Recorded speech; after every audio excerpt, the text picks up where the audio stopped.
네, 뉴스 속 경제 이슈를 심층 분석하고 최신 고용 동향을 살피는 고용 브리핑 365 시간입니다. 오늘은 이재동 기자와 함께하겠습니다. 안녕하세요. 안녕하세요. 네, 자 오늘의 주제 어떤 건가요? 네, 코로나19로 경기 부진과 고용 위기로 일자리가 불안해지면서 노동시장의 어려움이 계속되고 있습니다. 네. 통계청이 내놓은 8월 고용 동향을 보면 취업자 수가 1년 전보다 27만 명 넘게 줄어 6개월째 감소세가 이어졌는데요. 이마저도 코로나 재확산 여파는 반영되지 않은 통계였습니다. 네. 여기에 일시 휴직자들의 복귀가 어려울 것이라는 전망까지 나오고 있는데요. 그래서 이슈픽에서 현재의 고용 동향과 코로나19로 어려운 근로자가 활용할 수 있는 제도까지 모아 알려드리려 합니다. 네, 아무래도 대면 접촉이 많은 식당이나 이 숙박업에서의 그 감소세가 더 클 것 같은데 실제로 좀 어떤가요? 네, 그렇습니다. 도소매업과 그리고 숙박 음식점업이 아무래도 가장 큰 타격을 입어서 각각 17만 명 가깝게 줄었는데요. 네. 교육 서비스업에서도 9만 명 가까이 감소했습니다. 반면 보건사회복지 서비스업은 16만 명 늘었고 배달과 택배 수요 증가로 운수, 창고업에서 5만 6천 명 증가를 했습니다. 연령별로는 60세 이상을 제외하고 모든 연령층에서 취업자가 줄었는데요. 그중 30대가 23만 명으로 가장 많이 줄었습니다. 네. 통계상 취업자로 분류되는 일시 휴직자는 20.3%가 늘어난 84만 6천 명으로 집계가 됐습니다. 방금 말씀하신 일시 휴직자 이게 취업은 돼 있는데 잠시 일을 쉬는 거잖아요. 근데 이 네네. 수치가 꽤 많이 늘어났네요. 네, 그렇습니다. 과거 IMF 외환 위기 때나 또 글로벌 금융 위기 때와 비교를 해도 단기간에 일시 휴직제가 크게 늘어난 게 그 전례가 없는 일이라고 합니다. 올해 2분기 평균 일시 휴직자 수는 108만 명으로 전년 대비 73만 명 증가를 했는데요. 과거 경제 위기 때는 기업이 어려워지면 바로 해고를 하는 경우가 많았지만 이번에는 코로나 사태가 나아지기를 기다리면서 휴직을 하는 경우가 많았기 때문입니다. 네. 임시직과 자영업자에서 특히 많이 늘었고 연령별로는 60대 남성보다는 여성이 일시 휴직한 경우가 많았습니다. 네, 그런데 문제는 지금 이 상황대로라면 이 일시 휴직이 실업으로 이어질 수 있지 않을까 이런 부분 아니겠습니까? 네, 그렇습니다. 얼마 전에 이재갑 고용노동부 장관도요. 경기 부진이 장기화될 경우에 일시 휴직자나 휴직자나 이런 실업자가 비경제 활동 인구로 급속히 전환될 가능성이 크다 이렇게 전망을 했습니다. 네. 휴직자 복귀가 늦춰져서 결국 대규모 실업난이 발생할 수밖에 없기 때문인데요. 휴직자들이 복귀 시점을 놓치면 기업의 신규 채용도 축소 지연되면서 도미노 현상처럼 향후 고용 상황을 더욱 어렵게 만들 가능성이 높은 만큼 악순환의 고리가 될 수 있다는 우려가 나옵니다. 네. 그래서 정부에서도 이 코로나19로 어려운 근로자 그리고 사업자가 활용할 수 있는 대책들을 꾸렸는데요. 어떤 게 있는지 한번 확인을 해보겠습니다. 자, 첫 번째로 어떤 것을 좀 짚어볼 수 있을까요?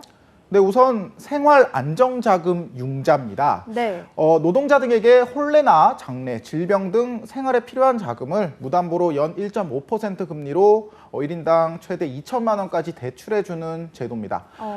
시기가 어려운 만큼 더 많은 분들이 혜택을 받으실 수 있도록 2020년 12월 31일까지 한시적으로 소득 기준도 완화됐는데요. 기존의 259만 원 이하에서 388만 원으로 늘리고 대상자도 18,000명에서 52,000명을 추가로 확대했습니다. 네. 신청 대상은 정규직의 경우에는 소득이 388만 원 이하여야 하는 조건이 있지만요. 특수 형태 근로 종사자와 고용 위기에 특히 취약한 비정규직은 소득 요건을 적용하지 않아서 누구나 필요시 이용을 할 수가 있습니다. 어디서 저희가 좀 신청을 하고 또 상담을 받을 수 있는지도 한번 소개해 주시죠.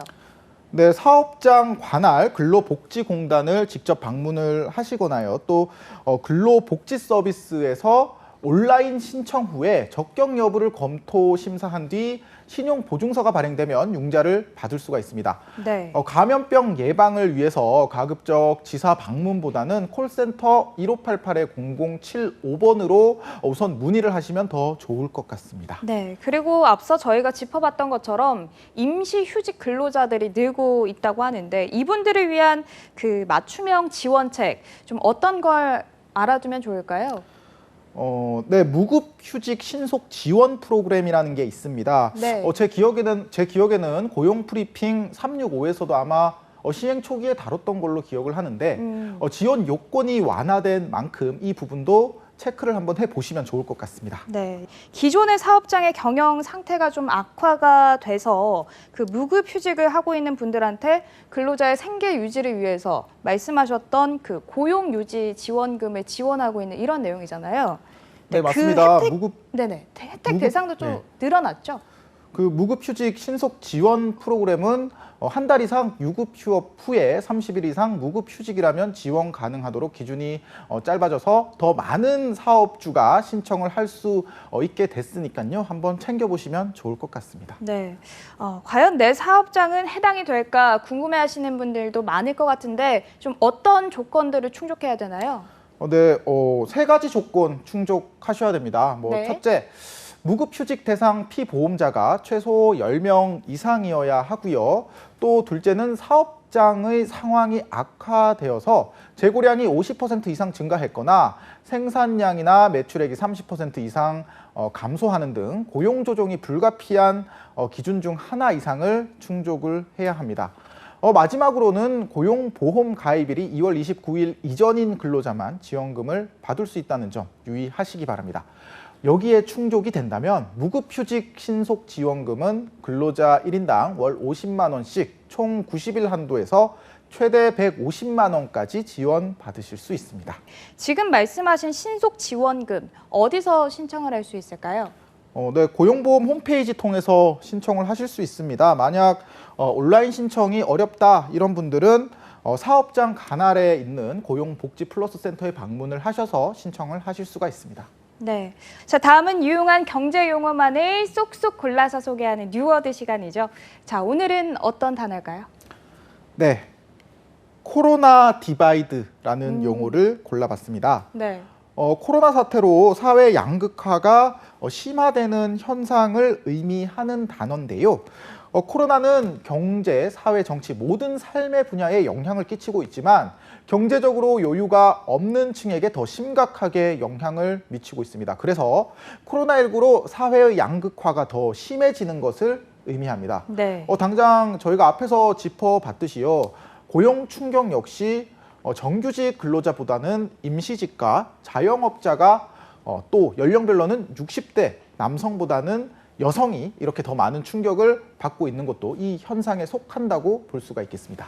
네, 코로나 디바이드가 나누다라는 뜻이니까 코로나가 사회 양극화를 만들었다 이런 뜻으로 해석을 할 수 있을 것 같은데 코로나 때문에 말씀하신 것처럼 고용 충격도 있지만 이게 또 건강적인 측면에서도 불평등 사례가 나오고 있다면서요?